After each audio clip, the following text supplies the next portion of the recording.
guess it's live now. Dude, the countdown actually worked this time. You didn't count along with it either. I know, because last time I looked so dumb. Then anyway, it doesn't matter. I wouldn't call it dumb so much as, I guess, I don't know. Dumb. It would be dumb. Yeah. So. Welcome back. Welcome back. We're back live. Sort of. Live to you. Yeah, there was an incident. It was called my internet. You know what? What's great is we've now reached a stage where we've got like lost episodes. That's true. So you know what kills me about this, and maybe we can open up with this subject, is the fact that we live in the United States of America, and there is places where you cannot get good internet. Yeah. I get better internet in like Europe. My phone worked so well in Nigeria that I was actually using it as internet as opposed to the infrastructure of like the area, which says something about something, but I don't know what it says. No, you know what's interesting is so for my honey, so I got married in 2019, right before December 2019, right? And let's all talk about the fact that my parents, they were like, why would you get married in the winter in DC? They're from California. And I'm like, because this is what we're planning on doing. Why don't you wait till spring? Well, joke's on you, because my witch senses were right and we had a pandemic. Let me just say that, my bruja. So anyway, long story short, we were supposed to hike Machu Picchu, which me hiking up the hill would have been epic. But I was actually training for it. And then COVID happened. And so we decided to drive cross country and just like have camp and, you know, be outdoorsy. And there was large parts of our nation that I got zero cell service. Who's your carrier? Let's just, you know what? We're just going to make some carrier out there feel really bad about their Verizon. carriers. It was Verizon. But it wasn't just Verizon, because I also had Alex has an AT&T phone, because my husband, because I don't believe in being on each other's.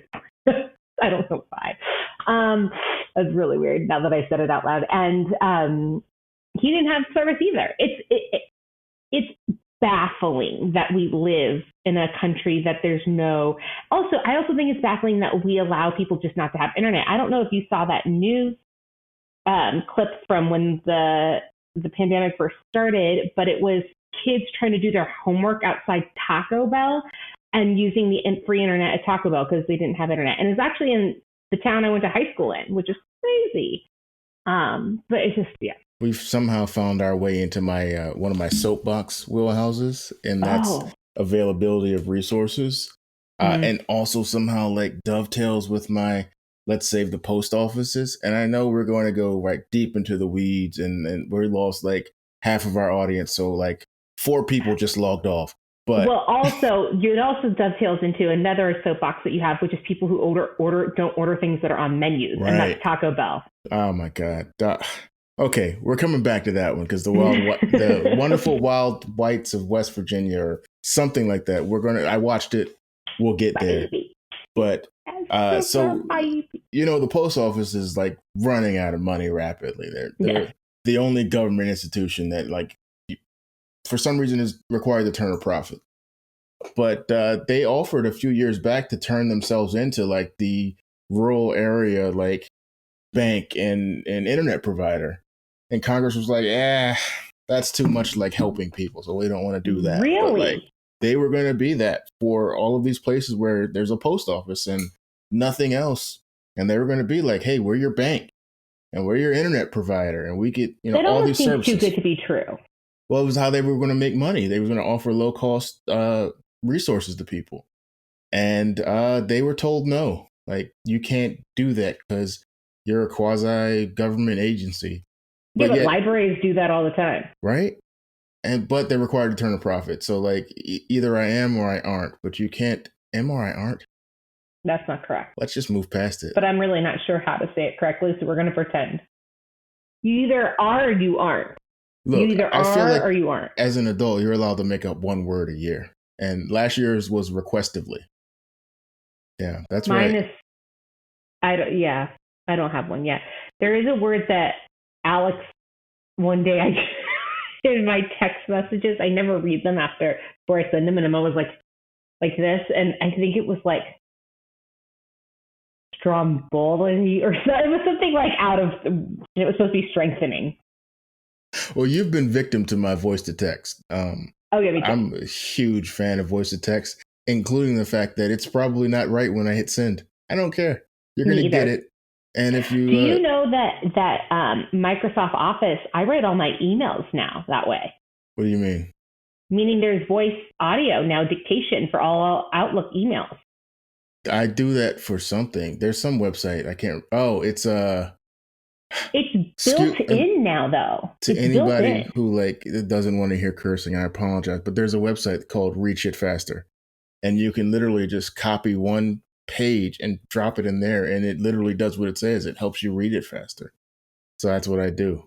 Yeah, it's like reading captions really fast. I'm a caption person too. I only watch stuff with captions. That's also because I'm partially deaf. I'm pretty sure.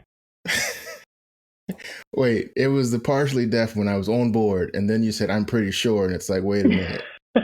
Shouldn't you go check on that? I really am. No, I had a lifeguarding accident when I was young, and wait, people trusted you to watch children? Oh yeah, dude, I was a full-time nanny in college. There's so much to unpack there. There's so much to unpack. I mean, I'm 99% positive you love your child and will take care of it at all times. Okay, don't make that face on camera when people can see you. Oh, let's try. I forget that this goes live on video too. But like other people's children, I'm pretty sure you're disdainful of. So how did you end up as a nanny? No, I was a great nanny. You know why? Because it was hot, and I went to school in Stockton, which is literally the armpit of California. I only know about Stockton from Sons of Anarchy. Oh yeah. No, Stockton's it's really bad. It's super dangerous too. I'm not sure how I survived, but that's not the point of the story. So I was a nanny, and it was hot. It's always hot there. So all I did was take the kids to the pool, and I was a lifeguard. So it was two birds, one stone. And I got to work on my tan, and I got to sit. I could sit in the pool, not even lay out and tan. But I could be in the pool swimming 24 hours a day. I love to swim. I love water. I love swimming. It's my happy place. All I got from that story is Morgan was not an amazing babysitter so much as Morgan found a way to dovetail it with the things that Morgan liked. Well, you've met me a million times. Your children are only safe because they fit into Morgan's worldview. Because of my husband. I don't even know where we started, but let's go to... Okay, so we talked about the post office. Right. We're upset about that. The second thing... The wonderful whites of West Virginia. The wild and wonderful whites of West Virginia. So I watched Tell me what you thought. Tell me everything. First of all, we've already spent an entire section of a podcast denigrating the state of West Virginia. Yes. Let's just go ahead and lock in and do it again, because West Virginia looks like a hellhole, and I don't ever want to live there for an extended period of time. You're too accepting of people that come down from the mountains and wreak hell upon your towns. They can't be called neighborhoods; they're towns. The coal company actively looks like they're trying to kill everyone in West Virginia, and somehow West Virginians are also really cool about it. Yeah, because they sing the coal miner daughter song, which is not clearly sung, but they sing it in that movie. They're proud of it. The coal companies are trying to kill us, but I got to go into the mines. Wait, what? They're really in love with their meth. I mean, they love meth. They love the meth. They love the meth more than black people are stereotypically supposed to love chicken. Well, I don't know about that, but I love chicken, and I love chicken wings. So who doesn't love chicken? Honestly, who? My mom. Your mom doesn't love chicken? My mom, yeah, but that's also because she likes chicken wings, but she doesn't. I think my guess is, so my father's the cook of the family, which is kind of backwards, and I think my dad went through a phase of only cooking chicken for a while, and so I think that was where it went down. There's a chicken wing shortage in America, right? My dad actually just reminded me of that. I got a phone call of him. He was very upset. And he had said that he had went to the local grocery store in where they live, and went to get chicken wings, and there was none. He was very, very, very upset about that. And so then he called ahead of time to like the little bougie, it's like a small town Whole Foods called Staff of Life, which even is, yeah. And I'm pretty sure it's run by a cult, but that's not the point of the story. If I had to guess. Yeah, and he's like, yo, do you have chicken wings? And they're like, yeah, come on over. And he drove over and there was none left. And he threw a fit. And then he's like, and then they wanted me to buy their bougie ass chicken for $15. And I said, screw you. So he drove back to like the cheap market just to buy a chicken and then cut it up himself. He was really upset about it. I've never been a chicken wing person. Called me. I'm not a chicken wing person. I know that seems like anti-American, but it seems like a colossal waste of my time to eat this chicken wing. I'd prefer you just hand me like the thighs. Give me the dark meat. I don't want the chicken breast either. Just you give me a pack of thighs, I'm good. When I go to KFC, I'm just quiet. Like honestly, I like KFC more than like Popeyes or any of the other places. Oh my God, I just went to Popeyes for the first time. That place is legit. Wait, you've never been to a Popeyes? I don't think they have them in California. So background for anyone and for you, my mom and dad, but my mom especially, is super hippie and not like her like worldviews, but when it comes to like eating things, like when I was a kid, they ground up my own food and wouldn't let me eat anything else. And so we didn't have fast food. And I don't think I ever had soda. Like it was really strict. So when we did get fast food, it was like In-N-Out burger or something like burgers usually. So I never had Popeyes. I don't even think we have them. So Alex was like, hey, and then we moved to DC. I live in DC, and DC's like, there's Popeyes, but not where, like, you actually have to drive to them. And so when I moved to the burbs, one of the first thing I did was like, let's get this Popeyes chicken thing. And it was legit. I will admit the sandwich is good. The Popeye sandwich, not good enough to like wait in line for. You guys got to settle down. But it was definitely worth I don't like Chick-fil-A though. I don't like Chick-fil-A either. And it's not for I think it's overpriced and I think Chick-fil-A has done one of the most amazing things in the world. They pissed off all of the gays and then course corrected and pissed it off with all the Christians. Like, that's working hard. The other thing they did is they have figured out how to really make lines move fast. I feel as if Chick-fil-A was in charge of ensuring everyone got vaccines, it would have moved a lot faster. I love that all of the kids there have to say nice things to me. Like, it's just sometimes I didn't know that. Oh, they have to. They have to, and sometimes I'll just be a little bit difficult. Not like super like difficult, so rude, but just a little bit difficult. Like, really hey, could you only give me like a quarter cup of ice? I'm sorry, that's just a little too much ice for me. Just because they have to smile and be nice to you. It's like when I go to Cold Stone. Is that because it's like they're Christian? Like, I guess I don't know. It's like some corporate thing where they just have to be super nice to you. That's how In-N-Out Burger is. They pretty much will do anything you ask. I've never been to In-N-Out. Oh my and God. I just recently saw my first White Castle and like I've never been to White Castle. So I've only seen it in 7-Eleven in the frozen thing, and if that's what White Castle tastes like, then I'm good. I don't need that. But I saw White Castle. I took my first like extended trip to New York, and there was a giant White Castle outside of a lounge, and we almost ate there, but there was full of people, and I was like, eh. You know what was crazy to me? So this is bringing out my white side, which have you ever heard of I'm sure you have, John Cougar Mellencamp? Yeah. So I grew up on hearing that, and he has a song called Jack and Diane, and they talk about the Tasty Freeze, and I always thought he made it up, but did you know Tasty Freeze is real? Yep. I saw one out in actually driving to West Virginia to go for a hike, and I was like, we're stopping. I'm never going to West Virginia, particularly now after this conversation. Okay, so I want to talk about my reenactment of my favorite scene. Completely accurate. Did you think I was overreacting? So you thought probably I was overacting. I did, but you undersold how much of like a cold, dark individual you have to be to like wave at somebody through a window and then point behind you and it took her baby. Yeah. CPS took her baby. Nah. I mean, do you have tequila? Do you have fiestas? Okay, first of all, ordering something that's not on the menu in general is just a dick move. But going to a fast food place and yelling it into a drive-through like speaker and asking for things that aren't on the menu, there's a special place in hell for you. Well, also, fiestas are not even on any menu. No. I don't even know what a fiesta is. I think she meant fajitas. Oh, that's probably true. I never thought about that. But clearly not on the menu. Clearly not there. Well, then she asked for mozzarella cheese sticks. Yeah. So first of all, you're at a Taco Bell asking for fajitas. Settle down. Everyone knows that's not on the Taco Bell. I don't even eat Mexican food, and I know that that's not on the Taco Bell menu. Secondly, what part of Mexico do mozzarella sticks come from? You got to settle down. I know the meth has told you that this is the question you need to ask at this exact moment, but the meth is not your friend.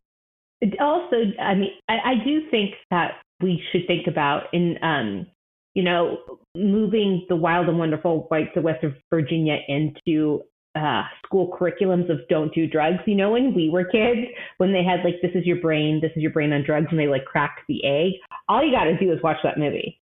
This is like, I've never seen so many people so excited about doing meth. Like they were really locked in. Also, how about when they like shook a canister of pills and they're like, Boone County mating call. Right. Or like, I picked up these pills and I paid $20 and I'm going to go down the street and sell them for $30. And all I could think was, that's not good economics because you're only making $10. There's nowhere else you could go to sell these pills for more money. What are you going to do with $10? $10 is a lot to them, I think. And their whole like family ethos and pride was built around a hillbilly dancing on a table. Okay, so I want to go on. I want to talk about this because I actually find this very interesting. There is a hillbilly, and he was called like the Hillbilly Texas dancer, or what was it? Something crazy. I don't know. I'm not gonna lie to you. The moment I saw it, my brain said, "Man, that's one of the whitest things I've ever seen." So I didn't even know that like tap dancing with boots on was a thing. Apparently, it's not just a thing; really it's a thing they really love and celebrate. Yeah. You know, it was eye-opening. It was eye-opening and also like really sad that this is that was America. The high point of their lives. That was the we've made it moment. Yes, it was. Pappy is known 2 hollers over for dancing on tables. And that's the fact that like they talk about the famous shoes, I guess, that they dance on. He inherited my father's shoes. Yeah, exactly. And I was like, I gotta tell you, if my dad left me shoes in his will and that was it, I'm digging him up. I'm digging him up and I'm putting those shoes in there with him. You can send this back down now. So yeah, I do recommend everyone watch it. I would love to hear the listeners that we do have be like, I want to hear. Like, well, we lost 4 of them a minute ago, so I know we did. The 4 that are left, please listen to. Yeah, I would love them to watch it and then tweet me at Morgan L. Martinez and see. I want to hear what they think because it's and even if they only watch the first like 10 minutes of it, that's enough. That and the epic Taco Bell scene. I do feel as if everyone needs to watch the Taco Bell. And it wasn't all bad. I mean, there were parts of it where like it was actually, I think it's a great movie. No, I really enjoyed it, but like we're making these people sound like monsters, and they weren't all monsters. Oh, not all monsters. One of them got out and moved to Minneapolis, and that's right, and had like a real family. Yeah. Good for them. Really was like, we're never moving back to West Virginia, and that's how I felt too. Like I'm never going to West Virginia. I've hiked a lot in West Virginia, and it's actually kind of nice when you hike it, but you don't see people. I've been to Harper's Ferry. That's it. Oh yeah, I have. And I've done the whitewater rafting thing straight down into West Virginia. Me too. And which your bus picks you up, and I think one of the guys might have said under his breath, "No, you got to get out of here. You're floating too close to. You got to come back." That may or may not have happened. That may or may not have happened. Is there another movie that you can add to my life that's going to like open new horizons? Oh, Probably not. That's my That's true. that's my one pick of the year, maybe even the century. It like literally, I recommend it to anyone I talk to, every single person. Like it's amazing. It's one of the best movies I've ever seen. Let me see. Movies. I got one for you. I watched 12 O'Clock Boys the other night. It's what is about, that about? So it's about Baltimore, which is, well, I don't want to live in Baltimore. I went to college outside. I still haven't seen The Wire. Well, one of them just passed away. I know. Suicide, right? I think it was really sad. I'm not sure. I stopped looking into it because I was like, you know what? I don't want to know. It's really sad. But 12 O'Clock Boys is about this bike culture, like dirt bike culture in Baltimore. All the young people want to get bikes. And 12 o'clock is, when you do the wheelie, if you imagine the clock, the closer you can get to 12 o'clock, the better your wheelie is. So they're 12 O'Clock Boys. And it's really, really interesting. It was really interesting. I normally would tell people, if you're going to watch 12 O'Clock Boys, it's really good. Watch it with the captions on because it is very Baltimore and not like the Baltimore. It's hard to understand. And then there's another movie that came out last year called Charm City Kings with Meek Mill. And it's also about this bike culture in Baltimore, but when watched together, it tells a very good narrative.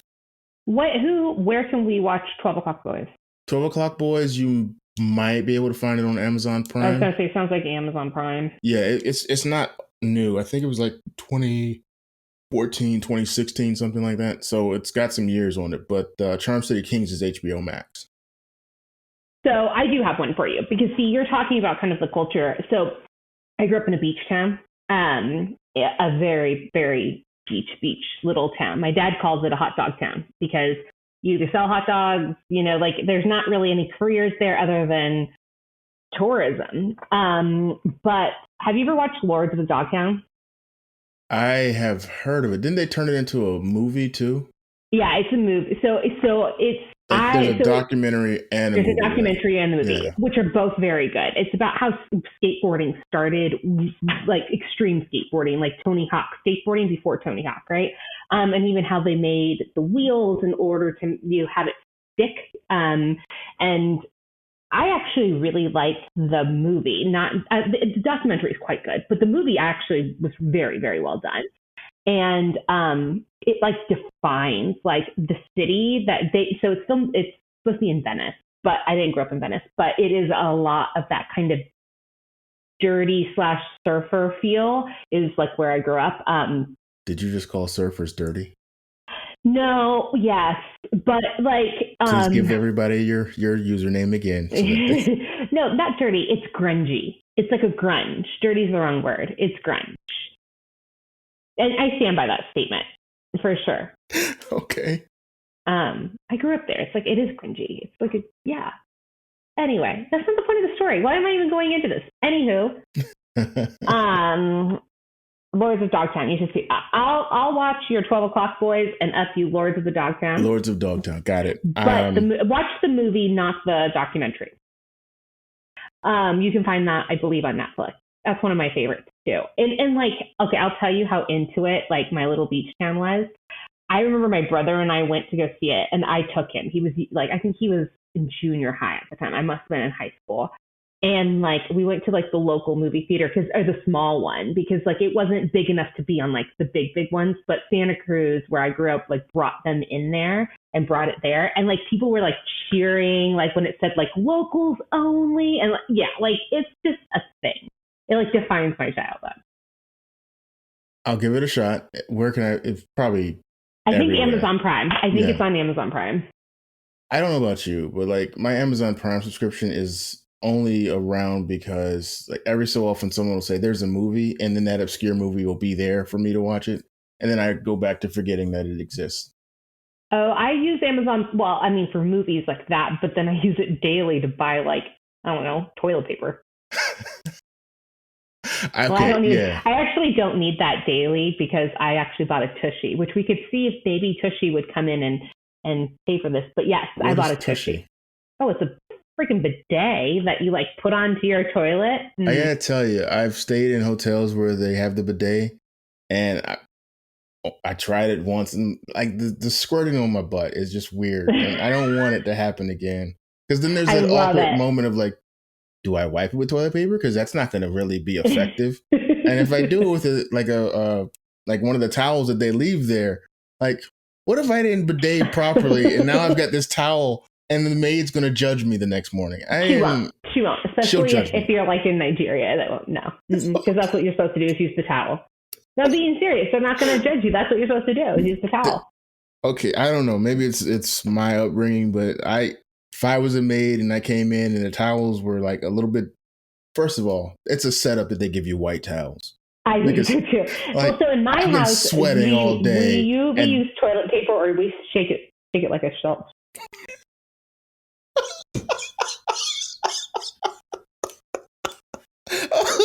Okay, I didn't realize that was an option.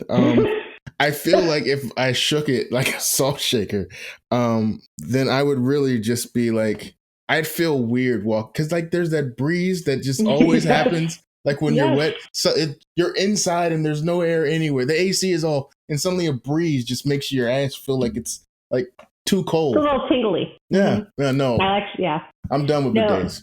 Oh, I like the tushy. Also, totally the weird like showers. Okay, I don't know about you, but we've traveled. We've been places. Yeah, we've been places. I stayed in a hotel once that had a toilet. So I was happy about that because not always, you don't always just know that there's going to be a toilet. Sometimes it's questionable. But there was no seat. It was literally just toilet. And then right above the toilet was a shower. And I'm looking at it. Where were you? I don't want to say because it was a place on another continent. Oh, what? Okay. It was in America because I was going to be like, is this West Virginia? We told you not to go there. The West Virginians are going to come after us in droves. All 8 of them that can. Never mind. The internet. but seriously, the shower was above the toilet, and I stood there for a solid 10 minutes trying to figure out like, how's this work? Like, do I just kind of lean in? Did it have the chain shower? No, it was like 2 faucet things coming out of the wall. They did at least they had that. And it was like right there, and there was no lid. And I was grateful I only stayed there for 2 days because Oh, that's not bad. Not bad. I was in actually a high-end American chain hotel, but in a different country. And I was violently ill as usual because one thing about me is like I consistently will get sick. I will work through anything. Like I will keep going, but I'm usually sick. My stomach does not like it. Anyway, and this goes back to the bidet, but I was in the bathroom, both, going out both sides kind of things. And so I used the bidet as a second toilet to throw up in, and it worked like a charm. And I just want to let you know that. We've just talked about wiping our butts on other continents. I think there's nowhere to go but down from here. We're not going back up. No. So this is the thing. Like, these are things that you do wish you would know when you traveled, though, right? For instance, like when I first traveled overseas, the bidet really worried me. Like, what is this for? How does it use? Also, like, why is it 2 separate things sometimes? Like, are you supposed to get up and walk over? Like, it's kind of awkward. That's right? What I was told was that you do the thing there. Yeah, and then you get up. Don't worry about, like, my problem is this. What about crumbs? What about, like, droppings from there to here? Like, no one's ever given me a good answer on that. I'm like... That's because there is no good answer. Yeah. But anyway, so those are things. The other thing is, this is another funny story. I was in another country. Small country. And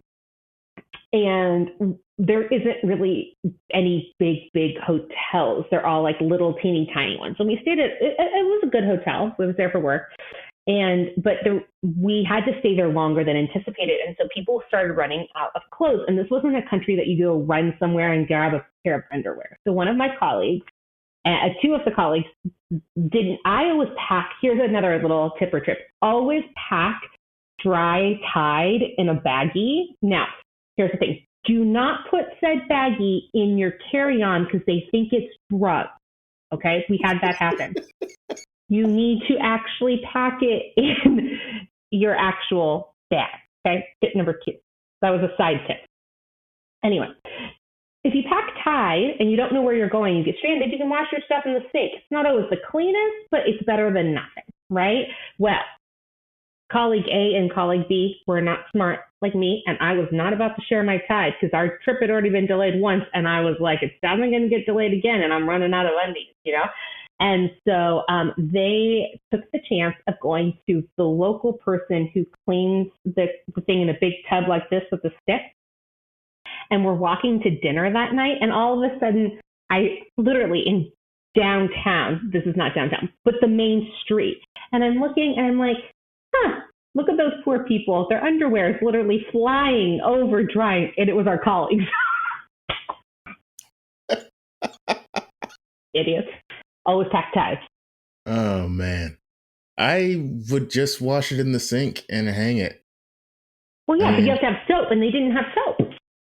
Apparently, you haven't been poor enough to just wash it with the bar soap that's there. Yeah, I would have too, but to tell you the truth, I don't think we even got bar soap in where we were. I think it was like, I think we might have gotten like enough to like, it was not, this was not, yeah. We probably did have bar soap, but I think we were hoarding it. It was pretty funny though, because I was like, you dumbos, always pack the little baggie of Tide. I live in constant fear that my luggage will be lost in my God, mid-travel, like on the way out instead of on the way back. If I'm mine on the way on back, the way whatever. Mine was both on the same. Well, that's probably because you were making fun of people. You got to be nice to everybody at the airport, Morgan. I know. Everybody. And I hate the airport. I hate people at the airport. I hate people talking to me at the airport. I don't want to look at you. I don't want to talk to you. I want to get on my plane. I want to watch cheap movies, and I want to go to bed. I'll tell you my airport trick. No matter where I go, airport trick is this: when you land, always look around for like the person who's just standing against the wall, whose job it is to like guard that door, or like the janitor or whatever. And I always walk up and start a conversation. And me and that person, we're friends because they know everything. They know everything in the airport. Yo, do I have enough time to leave here? Nah. No, you don't. You have to stay here because you'll get there and you won't find a cab back. Or like when I landed in country X and the military was like, we're holding all of your bags. To which my response was, you can have all of that. My stuff's right here. They started laughing. We chopped it up. I'm in the back having me a good time with the soldiers. Yeah. The next morning when I had to come back because we had to pick up the stuff, the soldier's like, hey, and I walk right over, me and the soldier chopping up with right through the line. You always make friends with the people who are put upon. Travel tip. That's a good travel tip. I'm bad at that. I always do things like in country X, they wanted to search my bags, which is usual. I mean, in a lot of countries. But I didn't want them to search my bags. And so. Because you were smuggling drugs? No, but I had like a bunch of stuff, like, because I was working and we needed to bring laptops in and stuff like that. And there was no other, of course they gave it to me. Why? I don't know. But anyway, so I'm like carrying this huge, and the luggage is, okay, first of all, another tip and trick, always buy the ugliest luggage. Whoever pays money for luggage, I'm sorry, that's dumb. Buy the brightest one because then no one else is going to pick it up by accident. So I'm carrying this burnt orange piece of crap behind me, and it's super heavy. And they're like, okay, well, put it up here. We're going to check it. And I was like, and they wanted me to lift it onto this table. And I literally was like, it's too heavy. I can't lift it. And they're like, okay, fine, you can go. Because everyone's lazy. No one wants to do it. No one wants to lift this piece of crap, and no one wants to really check your bag. So like, just make it harder. I've never experienced that. Thankfully, I've never been the person they pull out of line for like the what do you call it, the enhanced checking or whatever. Every time. It happens to me every time. No. Normally, it's because I've already made friends with whoever is ahead. Yeah, you have. Let me tell you something, people. All 4 of our listeners, here's what you need to know going forward. If you were traveling, stop and say hello to people. They have jobs, just like on your job, and you want somebody to be nice to you, stop and speak to them, because I guarantee you it comes in handy. So I am not like that with the people inside the airport, and that's a good tip. I'm like that with the flight attendants. Every time when I see them, like I walk in, I say good morning, good afternoon, good evening. It could be 2 o'clock in the morning, and I'm like, good morning, how are you? I look them straight in the eye. I like thank them profusely because my mom was a flight attendant, and that job is hard. And they get perks. Like they'll give you the extra little bottles of a little, alcohol on the side. They'll give you an extra pillow, which also other tips and tricks, do not use those pillows. Bring an extra pillowcase and put it in there because they don't wash those. Well, that's horrifying. Mm-hmm. I don't know with COVID now. The biggest ripoff is those stupid travel pillows. Oh my! Oh yeah, they don't work. I hate them. They just destroy your neck. And I realized, like, I saw once again. Here's my every pod Morgan should get on TikTok. There was a TikTok video that told me I've been using the travel pillow wrong. You're supposed to like put it in the front. Stupid. They should have instructions on the travel pillows. Because why would I think that it should be used like a U? That's crazy. I don't want to put myself in the pillories. No, you put it in your. No. Next thing you know, your back's all messed up. You hate yourself. You hate life. You've gone 18 hours that way. Neck feels like the goiter. I hate travel pill manufacturers. Use SOBs. Put instructions on the pillows. You know what you need to buy is they're expensive, so you can find them cheaper on Amazon, of course. But REI sells these pillows that are for camping, and you can roll them up, and they're super little, and then you put air in them, and they're like square, and then they have like a nice little teeny tiny line of like feathery stuff, and actually those are really good. And then you can like wrap them and just put them on. I'm intimidated by REI. I'm not gonna lie. Get in there and I start seeing things that don't seem natural, like a comb that is also a knife that you could take down a bear with. I don't know what to do with that type of stuff. It's just weird. I like REI. Or like a Frisbee that's nothing but cloth and has like weird hard edges. Where am I going to use that? Also, Black people, we camp, but it's a very specific type of camping. Is it glamping? It's not glamping, but it is definitely, this is some white stuff, so we should move closer to the road. Like, we don't camp too far into the forest. Then that's me. No, we definitely want to make sure that if it goes badly, we can get back to the car in under 15 minutes. So, yeah, I was big into camping when I was younger, and then I went to college and was like, what the hell am I doing? And then I married Alex, and now I'm having to be back into camping. And I don't mind it. I like it. What I don't like is when he made me pack in everything, and it was the first 2 miles were straight up, and half of it was stairs, and I had like 10 pounds because he overpacked my pack, and I blame him for this because he was worried we wouldn't be near a water source, so we packed in our water. And I remember being so mad halfway up the stairs with all this stuff, like on mile 1 out of like, the first 2 miles was hills, and then after that we still had an extra 10 miles that day. Like, this was not a short little jaunt, if you know what I mean. And I got so mad at him in true Morgan fashion. I took the water and poured it out in front of his and was like, here's your effing water. Okay, we're going to have an entire conversation about spiting yourself out of pure anger. Oh, I do it all the time. Yeah. You shouldn't. It's not good. It's not good. It's not good. Everyone, don't do what my mom says, and I hope that like my future employer never hears this, but I burn bridges while still standing on them. It's true. I have been accused in my life of participating in escalating patterns of ignorance. You step on my shoe, I step on your shoe. Now you ratchet it up, and I'm like, well, if you want to do this thing, let's do it. Yeah, I'm like that too. I have a hard time. Well, but the problem is then I'm either that or my other both. I would actually say burning bridges while still standing on them is not as bad as it sounds, because it means that like I'm going to go down with the ship sometimes, and that's fine. But the other thing I do, which is both good and bad, is I'm always rooting for the underdog, which puts me in a position like, yeah, there's a lot of people where sometimes it's not helping them is actually not helping the company or my career. But I just love a good underdog. I really do. I really do. I think we've discussed this. You're the friend that I won't call when I'm like, it's time to burn it down.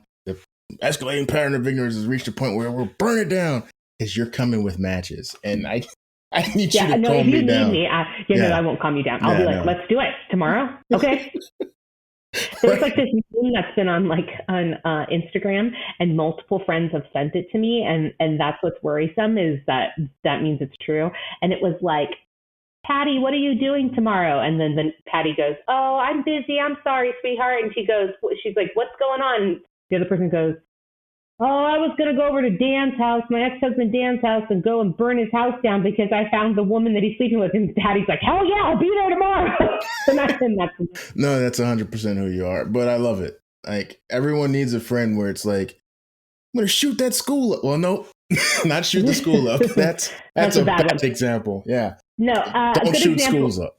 No, the good example, that was a bad example. I wouldn't do that. That's bad. But I would do something like I have a very small group of friends, like who are really close with, and like, yeah, I'm down. Like something's wrong, I'll take care of it. I'll come out there. I'll do whatever it takes. But I expect the same from you. And if you don't pull through, then you're out. Oh, and I'll leave you with this.